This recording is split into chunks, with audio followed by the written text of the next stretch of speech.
कल्याणमध्ये एका उच्चभ्रू सोसायटीमध्ये शुक्ला कुटुंबानं मराठी कुटुंबांना मारहाण केलेली आहे। धूप लावल्यामुळे हा वाद झालेला होता। धूप लावल्यामुळे त्रास होतोय असं मराठी कुटुंबानं सांगतात शुक्ला कुटुंबियांनी वाद घातला आणि त्यानंतर बाहेरच्या गुंडांना बोलवून मराठी माणसांना वाटतील ते अपशब्द बोलत मारहाणीला सुरुवात केली। दरम्यान या संदर्भातला आढावा घेतलाय आमचे प्रतिनिधी आतिश भोईर यांनी। पाहूयात। बुधवारी रात्री शुक्ला कुटुंबियांनी बाहेरून गुंड मागून अभिजित देशमुख आणि त्यांच्या इमारतीमधले जे लोक आहेत त्यांच्यावरती प्राणघातक हल्ला केलेला आहे।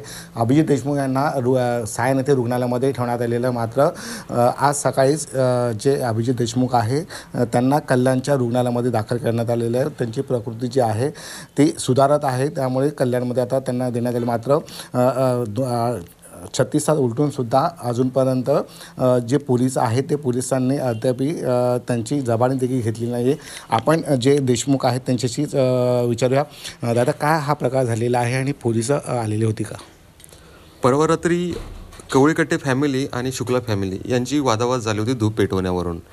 तर तो कवळीकट्टे फॅमिली बोलतो तुम्ही मराठी लोग असे तसे, तुम्ही गंदे मच्छी खाने वाले ऐसे लोग, तुम लोग यहाँ पे गए। त्यावेळी मी बोललो की भाई तुमचा मॅटर आहे, तुम्ही दोघांमध्ये सुलझून घ्या, मराठी माणसं नाव घेऊ नका।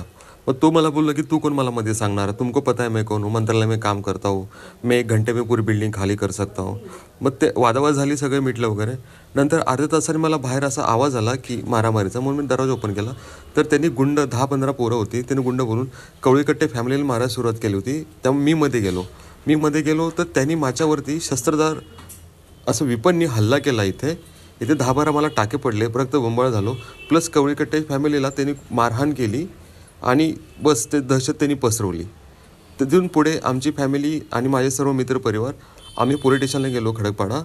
आणि हां, त्याच्याकडे पिस्टल होती, पिस्टल तो बाहेर काढायचा आणि त्याची वाईफ बोलायची की मारो सबको छोड़ो, एक को भी नहीं छोड़ना, सबको मारो, फायर करो, तुम फायर क्यों नहीं कर रहे हो।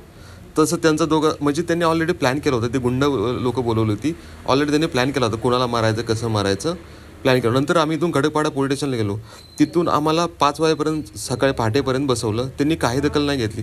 पण ज्यावेळी तो शुक्ला तिकडे आला, शुक्ला तो लांडगे साहेब तिथं होते, त्यांनी त्याला एकदम फ्रेंड असं की जणू ते 10 वर्षापूर्वीचे मित्र आहेत, हात मिळवणे, हसणं बोलणं असं केलं, त्याला वेगळे VIP ट्रीटमेंट, एका चेंबरमध्ये त्यांना बसवलं, चहा पाणी काय त्यांचं काय होतं का नाही ते माहीत नाही, पण पूर्ण त्यांना VIP ट्रीटमेंट दिली।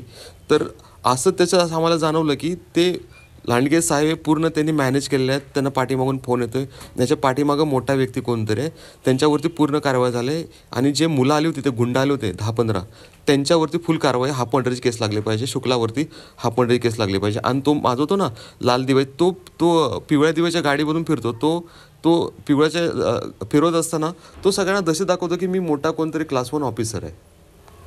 आपण पाहू शकता की देशमुख जे आहेत त्यांची प्रकृती जी आहे ती आता सुधारत असली तरी अजून जे पोलीस जे आहेत ते अद्याप इथे त्यांचे स्टेटमेंट घेण्यासाठी आलेले नाही आहे असं सांगण्यात आलेलं आहे। कॅमेरामन स्वप्नील शेजवळसह आतिश भोईर, झी मीडिया, कल्याण।